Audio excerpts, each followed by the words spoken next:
I'm Craig Kenneth, a relationship coach and a psychotherapist. Every relationship is different and every breakup is different. Work with me and you'll get professional help on your situation. And if you're in no contact, focused on personal growth, my workbook series, The Knowledge, will help you make changes like you've never made before. Available now at AskCraig.net.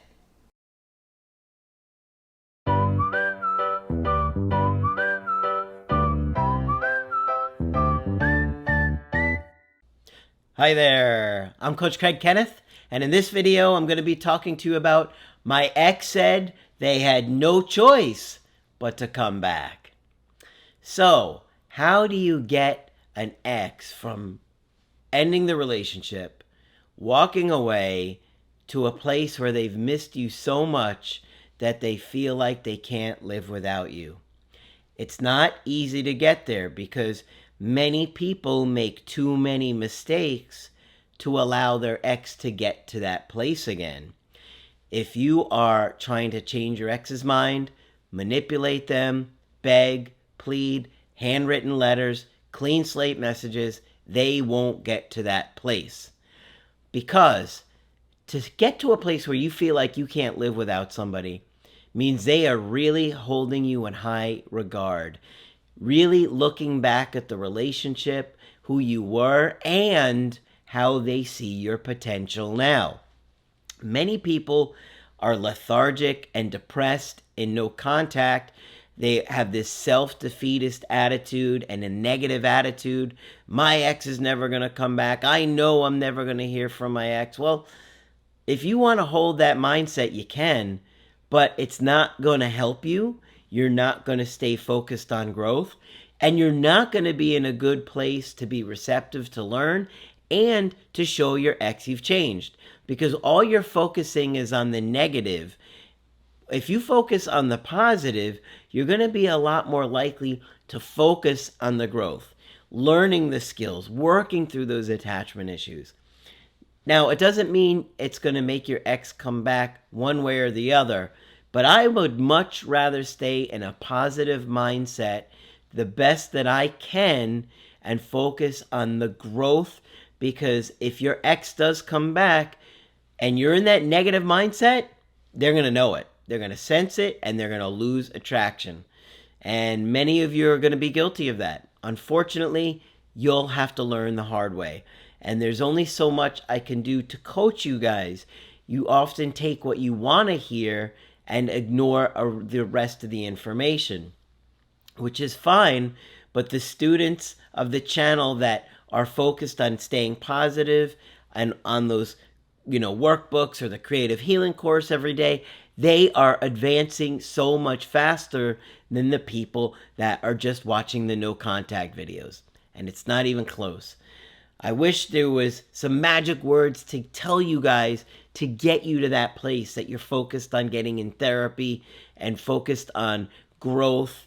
But so many of you are just watching your ex's stories every day, watching what they're doing on Instagram or Facebook, or what they're posting, or stalking their Snapchat, or whatever. It's not going to change anything.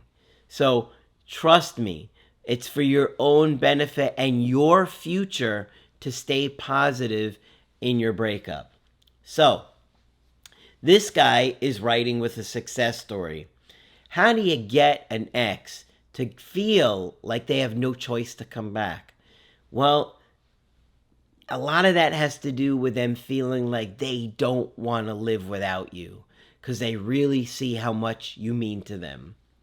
So let me get into this one.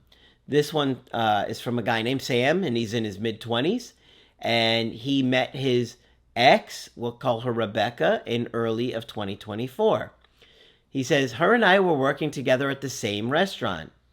We were friends for a few months, and we noticed that we started really getting along well. A lot of times, we could just joke around with each other about things that were happening at the restaurant, or we would kind of make fun of one of our managers who is always grumpy. And so we started secretly having these inside jokes with each other and creating our own world.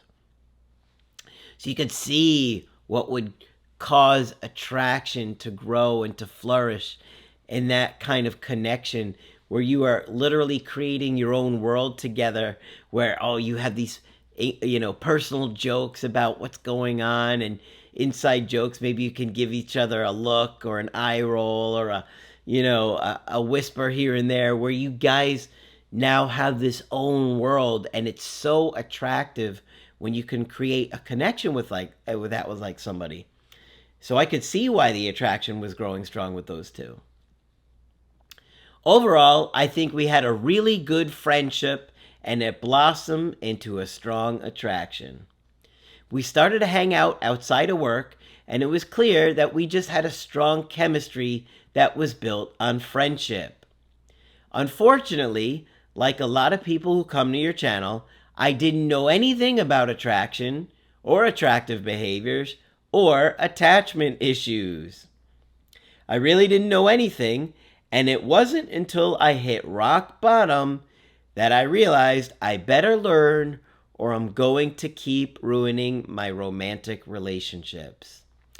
Well, unfortunately, this stuff isn't taught in schools, and man, the world would be a very different place if we taught each other how to love in a healthy way from a young age.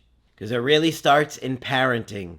And if our parents had the skills and knew the effects of letting your child cry it out or neglect them or not be emotionally attuned, parents have this delusional thought that you're going to toughen the kid up. No, you're going to make this person, this little infant, not trust the world, not trust their caregivers, feel like they're not loved, feel like they're not taken care of. It's the exact opposite.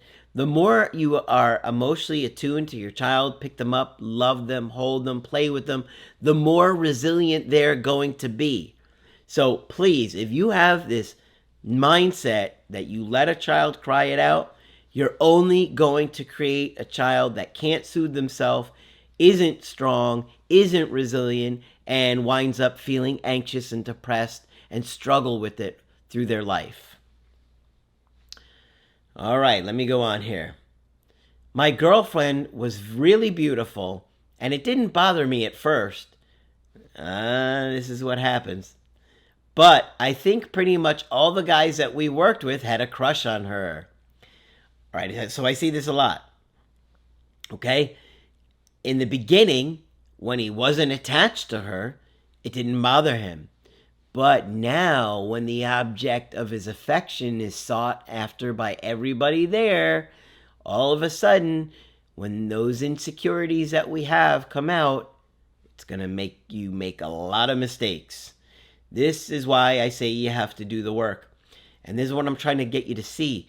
If you don't work on your attachment issues now, regardless what happens with your ex, doesn't matter if it's your ex coming back or you meet somebody new in the future that you got attached to, the attachment issues come out again. You make the same mistakes. But we started spending more and more time together. I started to notice that I was getting angry and jealous of the other servers who would try to flirt with her or give her attention. Yep, because now he's getting scared. She never seemed to show any romantic interest in them, so I can't say she did anything wrong. I think she was just being her friendly self that she always is, but I started to feel like I could lose her because she might find one of those other guys more attractive than me. What do I say? The very thing we're afraid of, we cause to happen. That is why you want to focus on what you want to happen. Stop focusing on the negative. Focus on what you want to create. Okay? If your mindset is only focused on the negative, that's all your unconscious is going to hear. It's going to put you in a negative state. And that's not going to put you in a place to re-attract anybody or put yourself in a good place. So, as guys started talking to her at work and maybe trying to flirt with her here and there, it would make me grumpy. Then, every so often, I would just be kind of irritable at her for no reason, and she didn't understand why. As a matter of fact, I didn't really know why at the time either. I think I was just kind of blind that I was feeling jealous back then. But now that I realize I'm a bit anxious, and I'm working on that, I have been committed to the creative healing course, and it's made a really huge difference in me. So, our friendship overall was really strong, and we really did have a lot of great times together. I just didn't realize how fragile attraction is. When we talked about it on the call, you pointed out a lot of little things that made me see why she started to lose the romantic attraction and only wanted to be friends. Because that is what happened. She said she only saw me as a friend, and I just couldn't understand it. Boy, I've been there, where you just don't understand why. What do you mean you only want to be friends? How could you possibly only want to be friends? Because there are certain behaviors that create an environment for attraction, and there are certain behaviors that make someone want to run away, lose attraction, and say things like that. We had so much fun together, and the only time we fought was if I would pressure her or get irritated at the guys at work. Yep, because he was insecure. He was scared that he was going to lose her. When she told me she wanted to be friends, I was absolutely crushed because I felt like my whole world was ending. And of course, I was kind of pleading with her to give me another chance, and she said she wanted to, but she couldn't make herself feel those feelings for me. Yeah, and I think she meant it. I think she was being honest. I was so crushed because I didn't think it would ever be possible to turn my situation around. I came online, and that's when I found you guys, and everything that you were talking about made so much sense to me. I booked another call with you, and honestly, I felt so much better because I no longer had to guess or try to figure things out. You had such a strong idea of what was going on and how to fix it. Well, guys, you have to understand, I've made this my life's pursuit and my passion for years before I even launched the channel, okay? Because I was so impacted by breakups. My family was so impacted by breakups, divorce, however you want to see it, that I wanted to understand why those things happen and what we could do to fix it. So, because it's so painful to go through it. It feels like your life is over. And, you know, when I first launched the channel and started studying this stuff, you know, the internet was very different and there wasn't information like I teach. Trying to find information back then was so different. But I scoured and I scoured every book I could find, any article I could find, anything that I could find to understand this stuff. And I used to write little things down here and there just for myself because I really wanted to figure this stuff out. So I get what you're going through. But you told me that I had to be patient and I would have to stay committed to personal growth. We talked about how our work routine was, and we explored some different ways of navigating it on our schedule and how we needed to interact with each other. Okay, so he means him and I would talk about what their schedule was like, how they would see each other, when they would see each other, and the difficulties he would have to face and the emotional self-control he would have to have throughout any given day that they might work together. I was really good at sticking to it, even though every single time she came to talk to me, I really wanted to talk to her about missing her. But you told me, do not do that no matter what, because it's only going to make it worse. It was not easy because the first few months after the breakup, it was pretty awkward. Yeah, that can be so awkward because all you want to do is fix it. All you want to talk about is fixing it. And they're in this relief stage. So it's not a good time to try and talk about anything like that. Makes it worse. I could tell she was not trying to come around me and not really wanting to look at me, even though I would catch her occasionally glancing over at me. But I knew I had to stay strong, and every day before I went into work, I would review the course, and I would take down notes as soon as I got into the car after our shift, and would incorporate that information into what I was learning in the course or the activities like the art activities or the homework assignments. I just took every bit of information that I could to try and plug it into the course and what I was learning. And that is a great idea. Anytime you're watching the course, the videos, and you're answering the questions, you want to try and think about your specific situation and how it can relate, because it makes a big difference when you're thinking about your partner and the issues you had when you're answering those questions. But there were absolutely no signs for those couple of months that she missed me or that her feelings might change. So, like I said, the first couple of months were really awkward, but then she started looking for excuses to come over to me, asking me questions that I didn't think she needed to ask me, and just doing things like walking by me when it seemed like she was going out of her way to do it. All right, yep, those definitely show that she's got some interest. She's probably confused. She's probably seeing if she could get your attention without having to work very hard for it. I would say for about a month or so, she started kind of warming up and asking me questions here and there. I noticed she would park her car near me. Another sign. I kind of felt like she was looking at me more often too. It was around the 5th month, and believe me, I was still not feeling good about things, that you said you liked the progress. It was hard to believe that things could actually turn around. She started coming to me more and more and would even give me a hug every so often. She started coming over to me more and more and would even give me a hug every so often. One night, when she had been a little bit more friendly than usual, after work she texted me, "Do you ever still think about us?" There you have it. She'd been warming up, and she finally decided to go for it.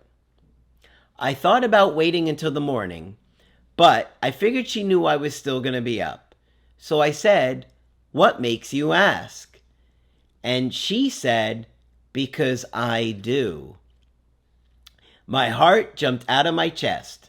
And Craig, I cannot tell you, I am so glad that I stuck to doing the work, because there were months where I doubted that this moment would ever come, but I am so happy that I felt prepared for it. And that's going to happen to you.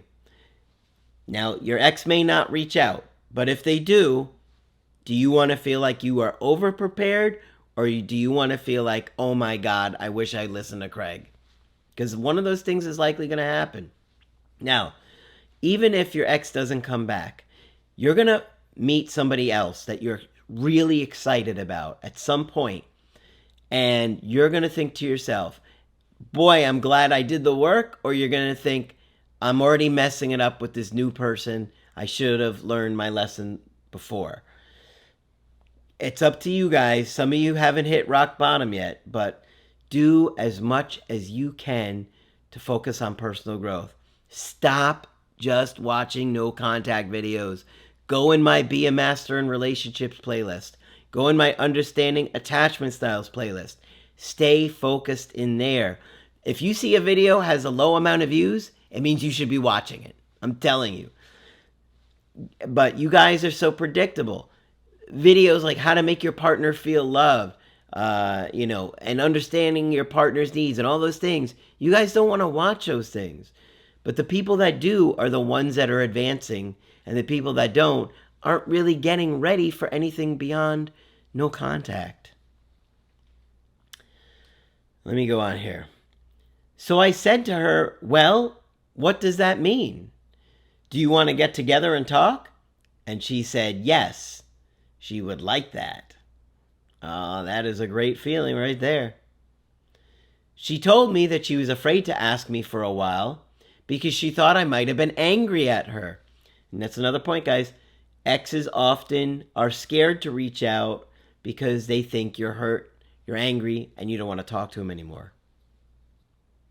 But she admitted that she had started trying to talk with me a little bit more at work to see if I would get angry or something. But when I didn't, she thought, well, she wanted to at least put herself out there a little bit. And this is why you don't want to ignore an ex, because some people will tell you, ignore them until it's something significant. Okay, that's a good idea. Let me ignore them and maybe they never reach out again because you've ignored them. Don't be childish. Don't be immature. There's a big difference between somebody breadcrumbing you for months and somebody reaching out after months of being in no contact. If you just wait for something, quote unquote, significant, you're rejecting their bid to connect with you, and they might not reach out again. Think about it. Imagine if you broke up with somebody and months later you really regretted the decision and you reached out to them. If you got ignored, you might think, well, that's it. I'm not doing that again. So please, don't ignore your ex, especially if it's like, an indirect, direct approach. Now, if somebody's breadcrumbing you, we have videos on breadcrumbing. That's a different story. We met up, and I didn't want to talk too much about the breakup or what went wrong as you advise in your videos. So I really just tried to have fun with her like we used to. And it was kind of like the breakup never happened. This happens a lot. And just as you say, Craig, she vomited everything. She told me that she thought about how much fun we used to have, how much we used to make each other laugh, and all the great qualities that I had. In fact, she said she couldn't even remember why she had lost attraction for me, that it had felt like a distant memory, and that it was hard for her to work around me, and she couldn't help but come over and talk to me. A lot of times your ex is in this position too. And the more positive you're being, the more you're in a good mindset and a good place emotionally, the more likely they're going to pick up on this. And it was tough, but he was working really hard.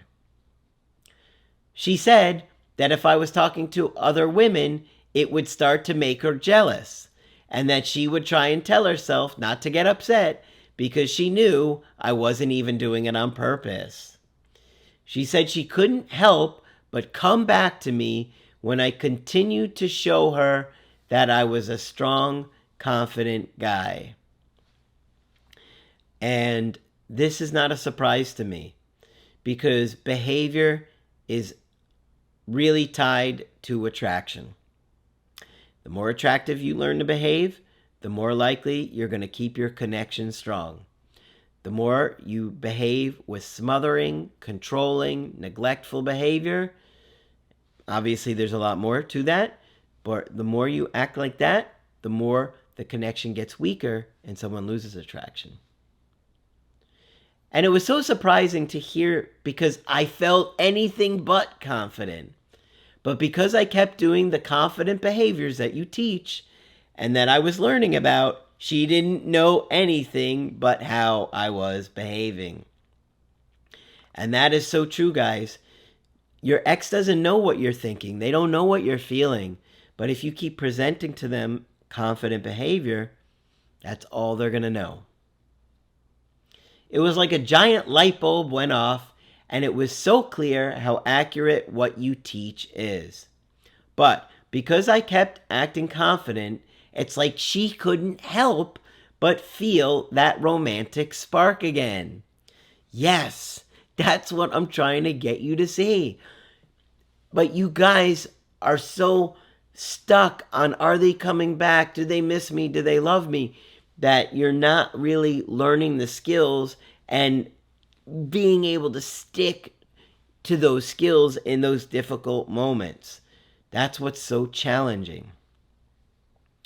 I didn't push for hanging out, and it's been going great. Her interest level seems just as high as it was in the beginning of our dating. And now I feel a lot more centered and able to actually handle this. Like I actually have skills to make this last. So, for all of you that are still struggling and doubting, stay focused on personal growth. Because even if your exes move on, so will you. And you will feel so much better having the skills to attract and keep the next person that comes along. This is so true, guys. The stuff that we teach is universal. And I promise you, I know how you feel. I know how hard it is. I've been there. I've talked about that openly since I started the channel. I've talked about so much of my own personal experiences because I wanted you guys to know that I do this because of how breakups affected my life. And the only reason I'm so passionate about it is because I want to give you guys the thing that I wish I had gotten growing up. You know, that's often the root of our careers, and the people that are truly great in their careers, often it's rooted into something that impacted them in their childhood, right? So I've talked about my mom was married 3 times. My dad was married 3 times. So look, think about that. My mom and dad were splitting up at 1.5 years old.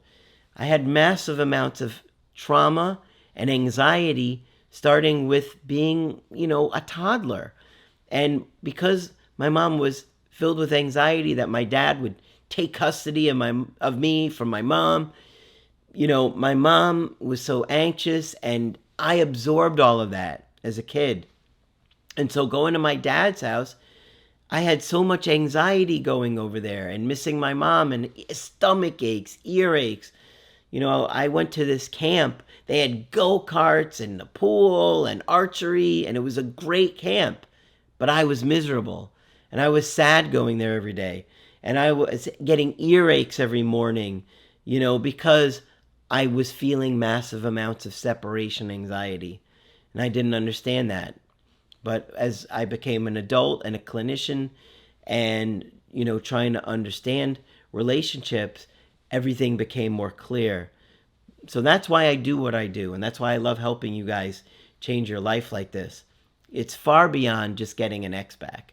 The stuff that we teach is to help you get centered and change your life, and work through your issues that you had growing up. Because very few of us grew up in homes where things were really great, right? So love to see where this is going. This is a great success story. And ultimately, when you learn the skills to create strong connections, your exes will say things like they had no choice to come back. Because when you have such a strong bond, it makes it so much harder to walk away. Okay? So hopefully you found this one helpful. Of course, if you want to get my help personally, you could do that on my website, askcraig.net. I do email coaching and I do Skype. You can get my creative healing course and the knowledge workbooks only on my website. But that's it for this video. I'm Coach Craig Kenneth, and I will talk with you soon.